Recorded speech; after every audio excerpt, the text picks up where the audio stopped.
everyone. I'll just wait a moment till everybody gets a chance to sit down.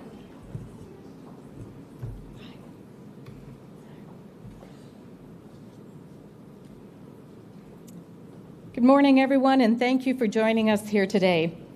With me this morning is Wendy Bouchain, CEO of the Alberta Cancer Foundation, and Teresa Tang, co-founder and CEO of 19 to 0. Together, we will be sharing details of a screening program that will serve Albertans living in rural and remote communities across this province. Our healthcare system is rooted in the belief that every Albertan should be able to receive the care they need when and where they need it. And we are so proud to offer accessible healthcare services that are delivered by dedicated, highly skilled providers. We are focused on innovation, and through our healthcare refocusing efforts, we are building a better system that prioritizes patient care. It also increases accountability, and it also improves transparency and empowers healthcare providers. That's what we're aiming for. With change comes opportunity. Our government is working with partners to tackle the challenges facing the healthcare system, and we're making investments to improve patient experiences as well as meeting the needs of Albertans. We have momentum, and we are eager to explore the best ways to work with the life sciences sector to ensure Albertans receive the health care they deserve. This morning, I should say, I am especially proud to announce our government and the Alberta Cancer Foundation are partnering with 19 to 0 to bring mobile lung health units to rural and remote communities. This will reduce barriers for Albertans who don't have the same access to care as those in urban centres. One unit will provide pulmonary function testing, and the other will provide low-dose computed technology scans. So these tests are critical diagnostic tools for identifying and managing lung diseases like chronic obstructive pulmonary disease and, of course, lung cancer.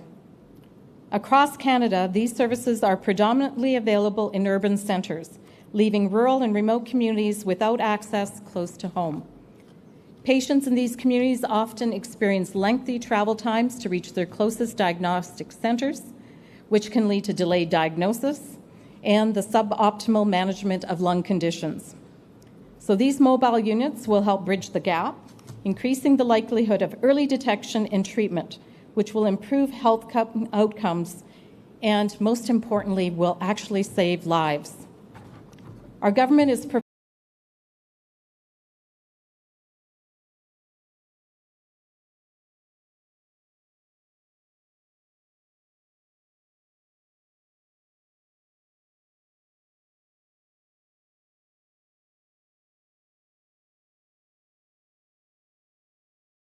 care system, and they will be integrated with Connect Care so healthcare teams can access test results to inform healthcare delivery.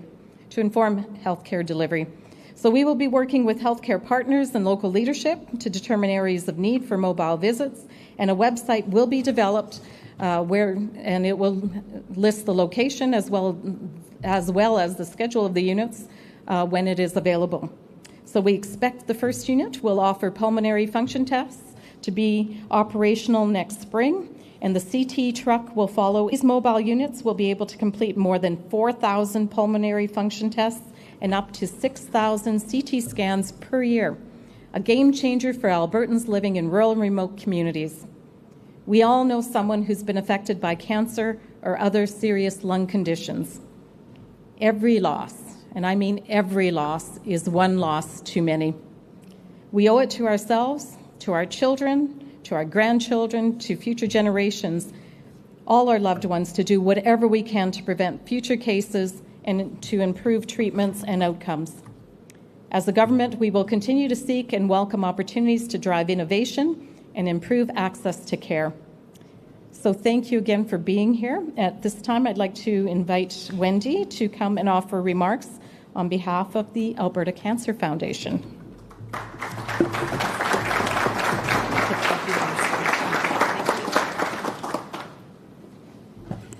Thank you, Minister. I am so honored to be here today, and I know I'll be excited to see these units on the road visiting communities across this province next spring and summer.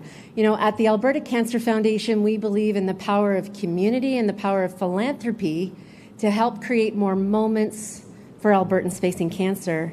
I know everybody knows cancer doesn't care where you live, but we certainly do, and these mobile units are going to make a huge difference in the lives of so many people in our province each year who live outside of a major centre and might not have the opportunity to seek screening services otherwise. More than 3 decades ago now, the Alberta Cancer Foundation was part of a similar project helping to launch mobile breast cancer screening in Alberta. Since its inception, this bold project has gone to rural and remote communities, about 127 every year, has performed more than 500,000 mammograms and detected approximately 3,000 breast cancers. We all know the best way to treat cancer is to catch it early, so that's meant faster treatment and improved outcomes. Now, we're really excited to replicate this success for Albertans at risk of lung cancer. For those of you who don't know, lung cancer is the second most commonly diagnosed cancer in both men and women in Alberta, with over 2,600 Albertans receiving a diagnosis each year. And sadly, it is the leading cause of cancer-related deaths in our province. So with these mobile clinics, we're going to really increase screening access for even more Albertans who live outside of the cities, helping to diagnose cases of lung cancer at a stage when treatment is most effective. On a personal note, I will say this investment is really near and dear to my heart. Like many Albertans, I grew up in a really tiny town with limited access to screening. And about 10 years ago now, my mom was one of those people who heard those 3 words none of us want to hear: you have cancer. And luckily, she was fortunate that it was caught early, and I'm so pleased to say that she's still here with us today and is in fact a cancer survivor and thriver, but she got lucky because she did catch it early. So this work is really at the heart of what we do at the Alberta Cancer Foundation. We will enable to help donors turn the tide against the devastating impacts cancer has in our communities and make a huge difference in our province. We want to drive the pace of innovation rather than waiting for it to come someplace else, and I think this initiative is the spirit of that. In fact, these mobile units are literally going to be driving to communities across our province, bringing a vital service to many Albertans. So I want to thank the Government of Alberta and Minister LaGrange for your leadership, for your partnership in recognizing the need in our province and acting on it. And I also want to thank our valued partners at Alberta Health Services and Cancer Care Alberta for their instrumental role in driving this change. Congratulations to everyone involved in this project. Now I'm going to turn it over to Teresa Tang, co-founder and CEO of 19 to 0. Teresa?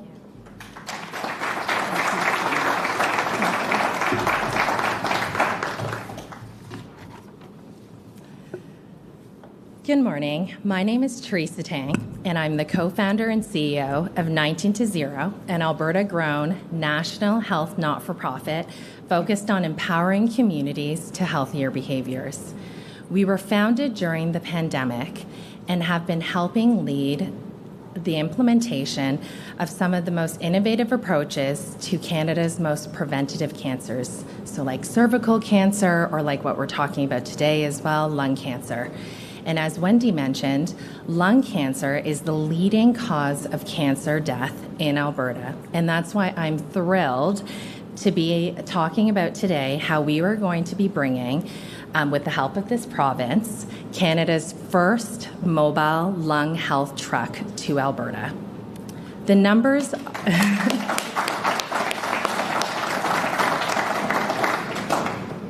The numbers are staggering, though, as we heard earlier.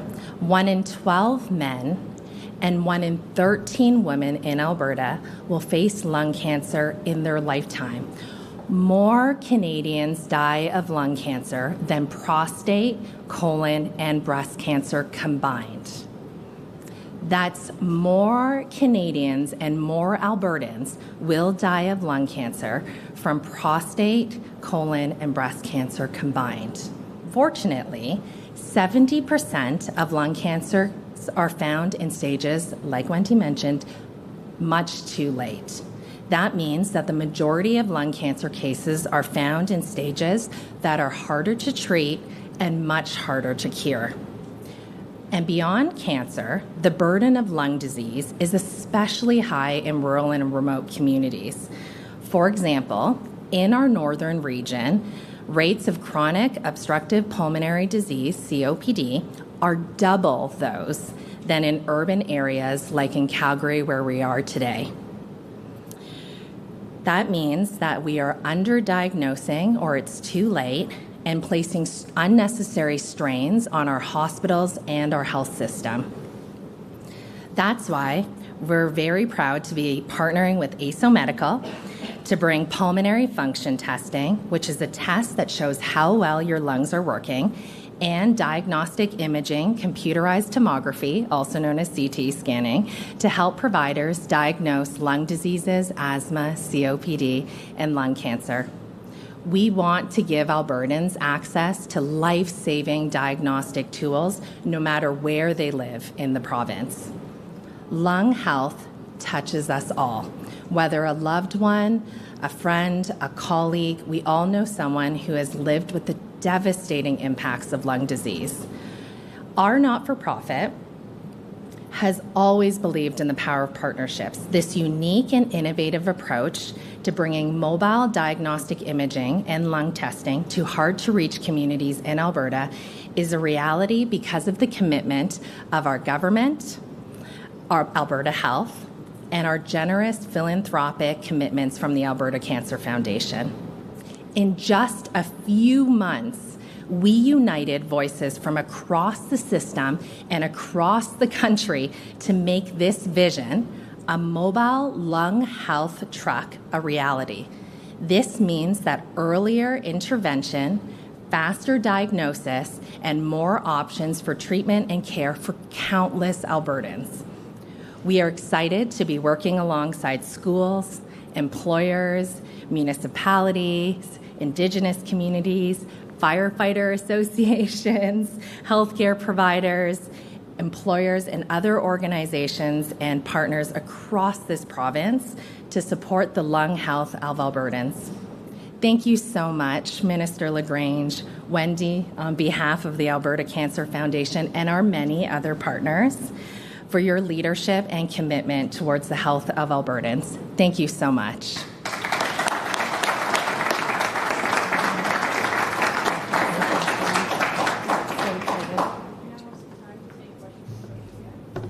If you could please state your name and outlet, and we'll be taking one question and one follow-up. We'll start here in the room, and we just have a microphone at the back of the room for anyone with us today.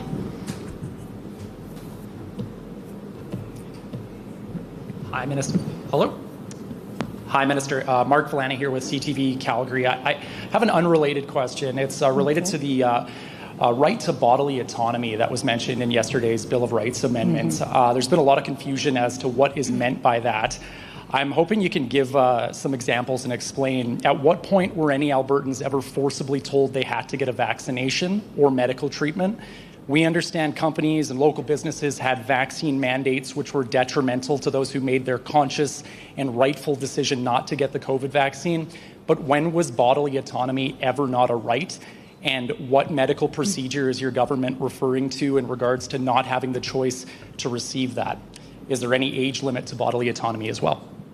Well, thank you for the question. And really what the aim of the new bill is to strengthen the rights and freedoms of Albertans. We heard very clearly through the Manning report.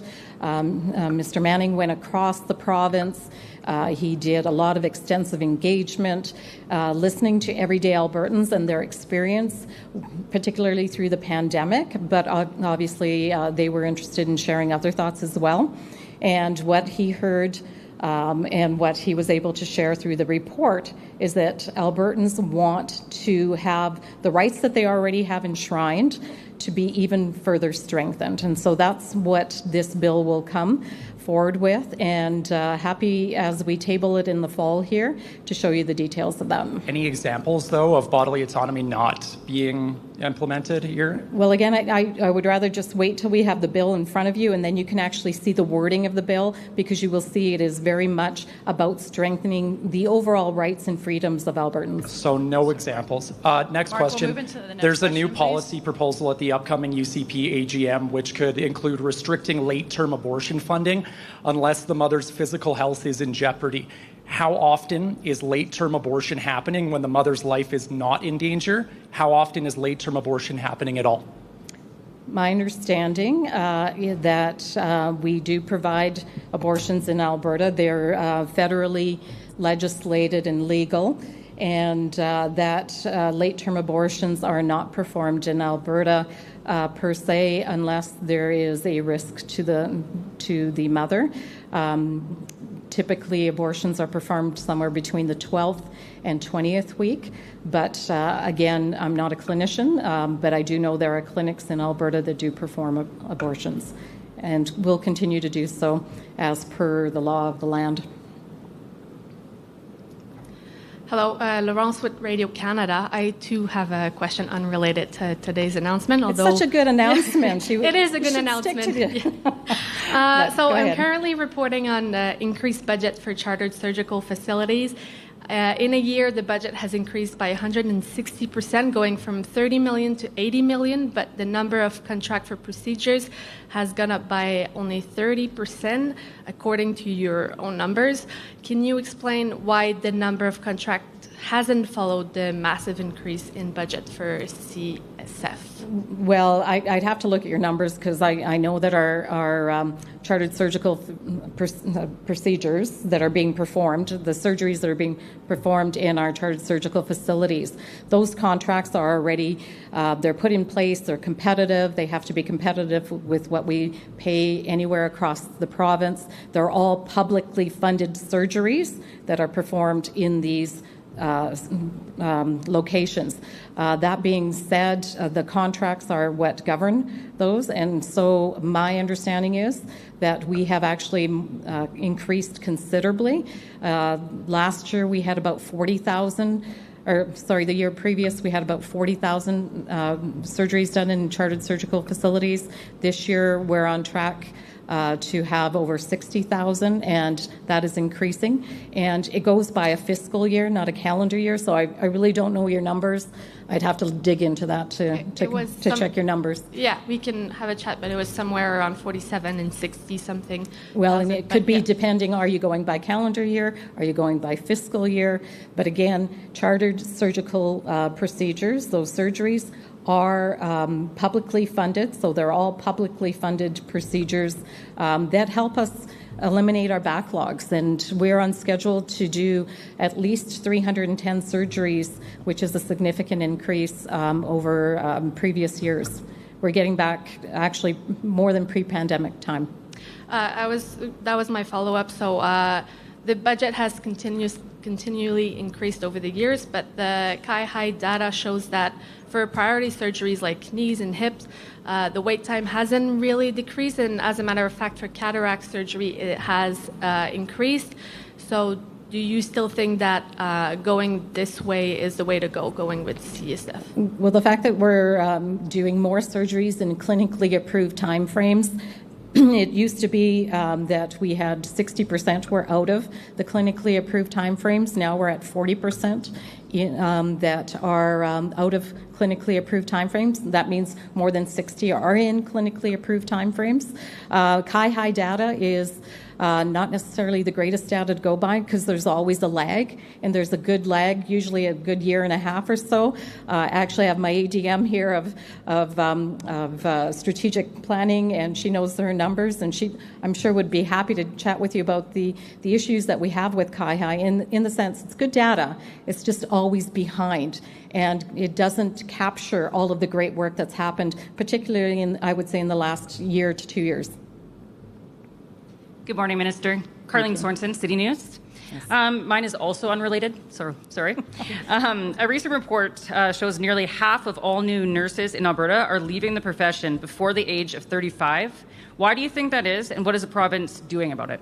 And I think that refers to CIHI data that came out, or data that came out in Quebec just yesterday, or the day before, and it's showing that we're about middle of the pack in terms of where all, in comparison to other provinces. That's happening right across Canada. I know that when I spoke and have gone across the province, we did 65 in-person sessions across the province, as well as numerous telephone town halls, etc., in our engagement on the refocusing. When I speak with nurses, they feel that sometimes they're not prepared, particularly the younger nurses as they come out of post-secondary. So I think there's conversations that need to be had on the post-secondary side. How can we better prepare them for the work that they're going to be facing? That also is the time period when they have young families, and so how do we look at schedules that might accommodate their lifestyle and where they want to be? And in general, how do we provide better supports to nurses, looking at even the mentorship, so that they have that mentorship as they come out of post-secondary and are ready to go into the workforce. So there's many strategies we're looking at.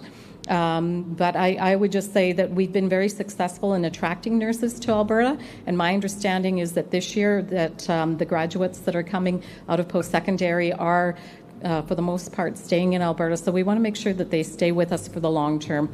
We need them. And what would you estimate a time frame on looking into this?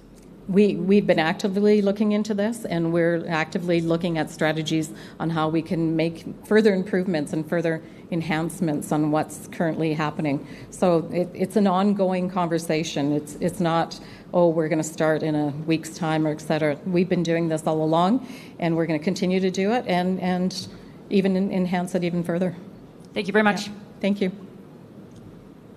Hi, Nick with City News Calgary. Just a quick question back to the vans. Is there a way just to talk through what a visit would look like coming to a small town? Like, if somebody was needing that kind of thing, how do they work with their family doctor in the small town? How does that work? And then the follow-up is very easy.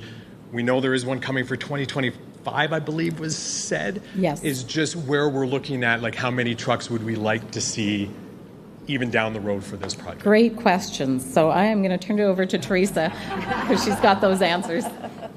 Okay. Thank you so much for the question. I mean, what an exciting initiative and good news story for Albertans. We'll be working with our partners at ASO Medical to deliver healthcare services in all areas of the province. But to the question about what does the process actually look like? So we'll be engaging with, municipalities, employers, different communities across the province and Alberta Health Services where there's identified high need areas.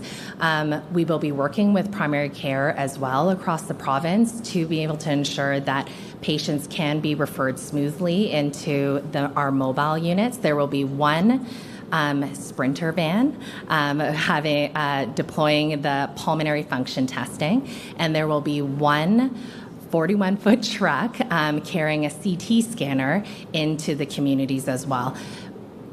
I can go into a lot more detail about why we chose these units, but we are custom designing it and custom building it alongside our partners at ASO Medical for specifically the needs of our more rural and remote communities, so we can go across a barge, we can, drive in minus 30, minus 40 weather to be able to accommodate patients across the country. So thank you.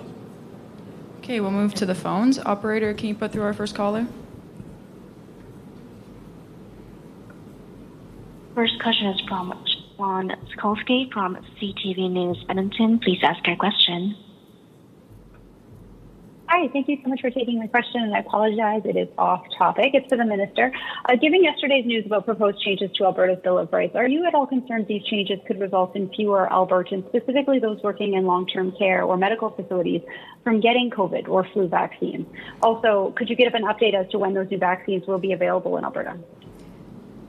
So to your first question, as I said earlier, it would behoove everyone to just wait till the legislation comes out and then really see the details of it, because you will see that it is well thought out and very balanced in those areas.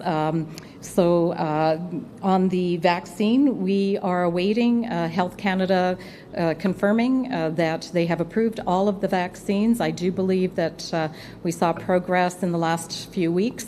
And as soon as they are announced, obviously Health Canada, the federal government, procures the vaccines and then makes them available to us. We still anticipate being on target for October 15th for the flu and other vaccines, respiratory vaccines, to be in Alberta. And we will be communicating more on that very, very soon. Operator, can you put through our next call? Follow-up on the Bill of Rights. Sorry, just to my follow-up. On the Bill of Rights, some experts are pointing out the proposed changes directly contradict plans for your government's Compassionate Intervention Act and proposed plans to limit medical decisions for trans youth. How is the province defining mental capacity when determining who is able to make decisions about their health? I know you mentioned waiting for the legislation to come forward, but obviously after yesterday's video from the Premier, many Albertans are curious about this.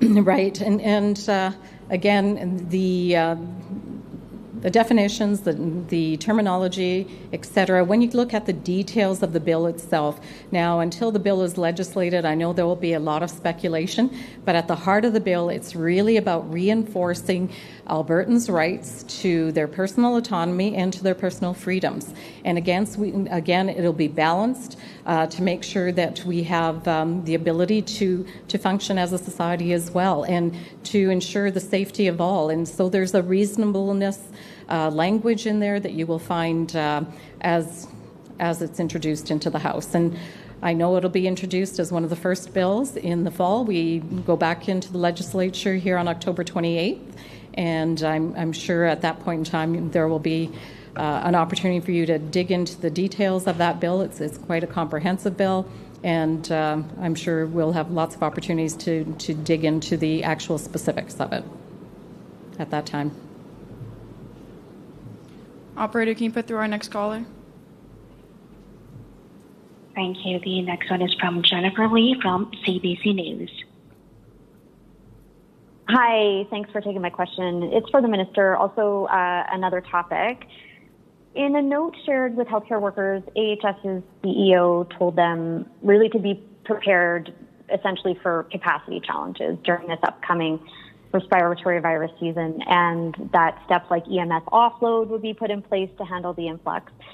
The past president of the Alberta Medical Association is saying this essentially amounts to asking healthcare workers to do more with less, at a time when ERs are already overcrowded, hospitals are full over capacity. And he argues that this jeopardizes patient safety. Dr. Parks says this is a result of a failure to act by your government in terms of not investing in increasing workforce, not addressing the acute care stabilization plan that they put forward. So I guess I'm wondering what specific steps your government is going to take right away to ensure that hospitals can deal with this surge that is coming this fall, and that it doesn't fall to healthcare workers to shoulder the burden as Dr. Parks expressed concern about. Well, I can say first and foremost that we have increased capacity in terms of the number of physicians as well as the number of nurses and allied health professionals as opposed to any other time in Alberta's history. I know that we are now well over 11,700 doctors. That's an increase of over 500 that have registered within the province to actually practice here in Alberta.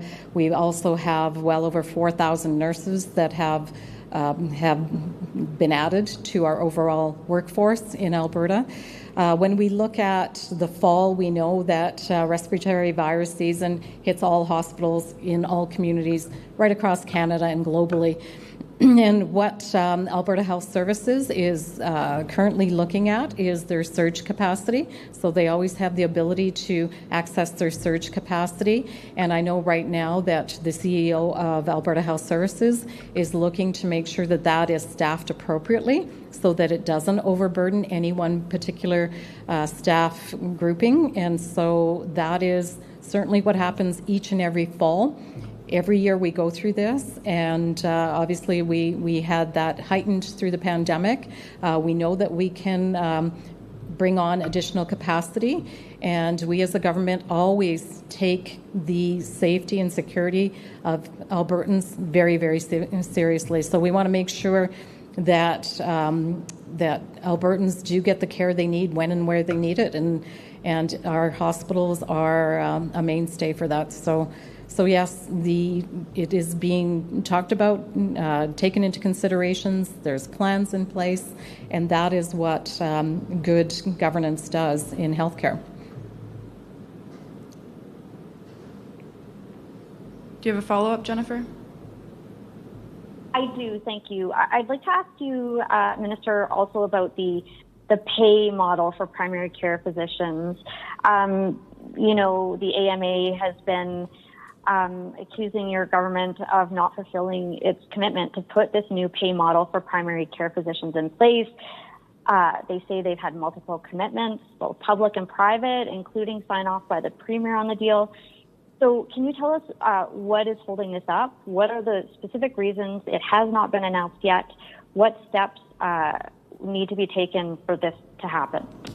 Well, the fact of the matter is that when I became the Minister of Health a year ago, June, I was made aware that there is an issue with the funding model with family medicine. And so even though there had been a contract that was negotiated with the AMA for all physicians in the province, which included a 5% increase for family physicians over 4 years, my understanding was that that wasn't enough, and we needed to do something more, and we needed to stabilize family medicine. And so working with the Alberta Medical Association and Dr. Paul Parks, I want to thank him for his advocacy and his continued work in that area. We worked closely together, and last fall we actually signed an MOU together to come up with a new funding model that would actually be more responsive to the needs of family medicine. Beyond that, knowing that there was a crisis looming, we worked together, and I also was able to secure $257 million of stabilization funding that is going to be put forward. $157 million has already gone out the door or is going out the door here this year, and the other $100 million for next year to stabilize family medicine as we worked through this process to get a new funding model. We knew it wasn't going to be quick. To do that, there's a lot of work that had to be done. We've actually been working faster than the speed of government. For anyone who has been in government, you know how long things take to be done. And in fact, in the spring, we were able to announce, the Premier was at an event with the AMA, that we were able to announce that we've come to an agreement on the framework. Now, that was just the framework. Then we had to go to rate review. And so that work went on through the summer, late spring, early summer, and the report has come to me. And so now, working through that report, I have processes that I need to go through. I need to make sure that whatever we put in place is financially sustainable, not just for the short term, but for the long term. I also need to make sure that it is going to be successful. We've had other programs, and I'll give an example of the blended capitation program. When that came forward, government actually spent quite a few millions of dollars to get the IT system up and running and make sure that it was successful. But we only had about 18 doctors, I think it was 3 clinics and 18 doctors total, actually sign on to that program. So we want to make sure as this program rolls out that we have thought it through properly, that I've taken it through the proper processes, and that in fact it will be successful, and that we will get we have roughly about 5,000 family physicians in the province, that we will get a good portion of them that will want to sign on and go away from the traditional fee-for-service model. So it is going through that process. We committed to coming back in the fall. We are here, and I am looking forward to announcing it as soon as possible. It was our hope, my hope, and the Premier's hope that we would have been able to announce it sooner, but I still have a few processes to go through. Operator, can you put through our next caller, please? The next one is from Jack Farrell from the Canadian Press. I also have a question for the minister related to the AMA. And it's kind of build off our last question about it there. So AMA past President Paul Parks and our new president, Dr. Duggan, they both said that the holdup is actually on the Treasury Board side, and you're saying that's not the case, and you still have your processes to work through. Can you just explain what those processes are? And essentially, I want to know what the workload is like. Is this what you're working on every day? What's the urgency here? Well, as I indicated before, we are working faster than the speed of government to get this completed and put through. While Treasury Board is one of the processes that I need to go through, there are others that I just need to go through. So while I can appreciate that Dr. Parks and Dr. Duggan really are there advocating for their members, and that's what the association should do, and they continue to do. I have to look at the whole system and make sure that it fits within the whole system. I need to make sure, as I said earlier, that it's financially sustainable, not just now, but for years to come from now. I have to make sure that it is going to be successful, as I gave the example earlier, just in my last response, on programs that we've put in place that actually didn't get the buy-in from the different groups. So that is what we are doing right now, making sure that we've done our due diligence, and I am looking forward to announcing this as soon as possible. I guess for a follow-up, I'm just going to kind of focus on the sustainability concerns there. Is the concern overall spending amount? Is it? Yeah, can you just explain that a bit and expand on that? Well, I'll give you an example, a tangible example. So in 22-23, the overall physician compensation model, at that time I believe there was roughly about 500 physicians, was $5.2 billion. In 23-24, that was $5.9 billion overall for the physician compensation model. And in 24-25, this current year, it's now $6.7 billion. It's growing faster than inflation and population. And so I have to make sure that I'm able to balance all of those pieces out. And as I said earlier, now we're at approximately 11,700 physicians. At $6.7 billion, and I can tell you it is crept beyond that because it's growing. It's above budget at the moment. I know that we want our doctors to be well compensated for the work that they're doing, but I know that if this budget was a ministry in the government, it would be the third largest ministry in all of government, next to health and education in our province. So I have to make sure that as this budget grows, that I have the means to continue it on for future. So again, while we're moving through this process, one of the pieces is sustainability. So so that you understand my challenges too. I have budgetary challenges that I need to make sure that I can address. But we are absolutely committed to getting this done. And I don't want anyone to think that we're not. We're absolutely committed to doing this. I just have some processes I need to go through. We have no more callers in the queue, so that ends today's news conference. Thank you, everyone. Thank you so much, everyone.